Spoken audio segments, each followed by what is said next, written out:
নমস্কার বন্ধুরা, ঝর্ণা কিচেন সবাইকে স্বাগত। আশা করি সবাই ভালো আছেন।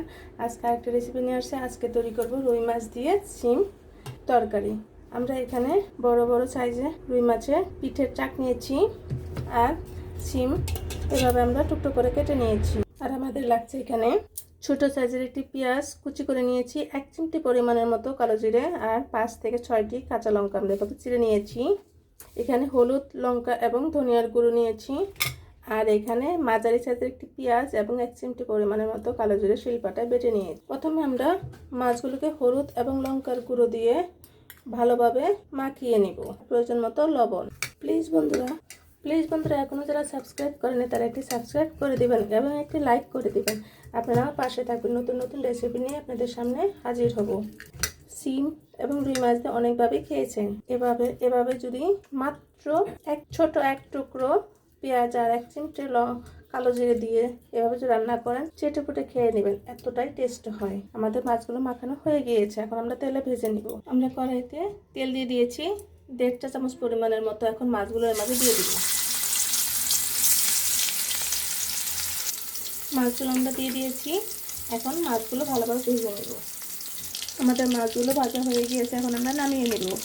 আমরা এখানে আর কোনো তেল ইউজ করব না।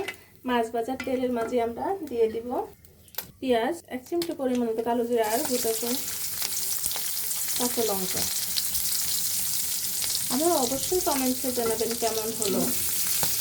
একবার অবশ্যই বাসায় ট্রাই করে দেখবেন, এতটাই টেস্ট হয়। আমাদের মশলাগুলো ভাজা হয়ে গেছে, এখন আমরা সিমগুলো দিয়ে দিব এর মাঝে। প্রয়োজন মতো লবণ, হলুদ, লঙ্কা এবং ধনিয়ার গুঁড়ো।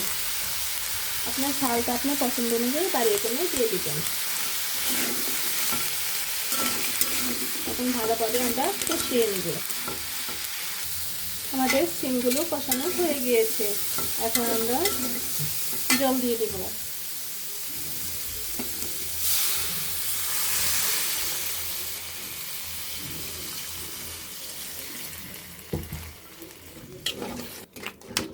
এখন আমরা ঢেকে দিব, পলক আসার জন্য অপেক্ষা করব। তরকারিতে পলক চলে আসছে, এখন আমরা একটু খুন্তির সাহায্যে উল্টিয়ে পাল্টিয়ে দেব।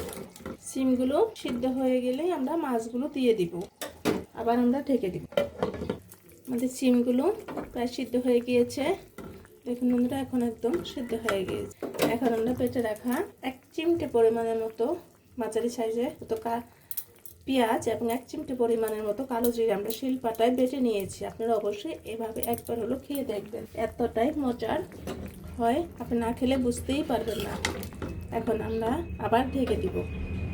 সিমগুলো গলে গিয়েছে এবং ঝোলও প্রায় গাঢ় হয়ে গিয়েছে। এখন আমরা বেজে রাখা মাছগুলো দিয়ে দিব। এখন আমরা উপর দিয়ে দেশি ধনেপাতা কুচি ছড়িয়ে দিব। আমাদের সিম দিয়ে রুই মাছের তরকারি হয়ে গিয়েছে। কত সুন্দর দেখাচ্ছে, খেতে অনেক অনেক টেস্ট হয়েছে। আপনারা অবশ্যই কমেন্টে জানাবেন। আমরা এখন নামিয়ে নিব। দেখুন বন্ধুরা, আমাদের রুই মাছ দিয়ে সিম তরকারি কত সুন্দর দেখাচ্ছে এবং খেতে অনেক অনেক টেস্ট হয়েছে। আপনারা অবশ্যই কমেন্টে জানাবেন কেমন হলো। মাত্র 1 চিমটে কালো জিরে দিয়ে রান্না, একবার হলো বাসায় ট্রাই করে খেয়ে দেখবেন। ভিডিওটি দেখার জন্য ধন্যবাদ। Thank you.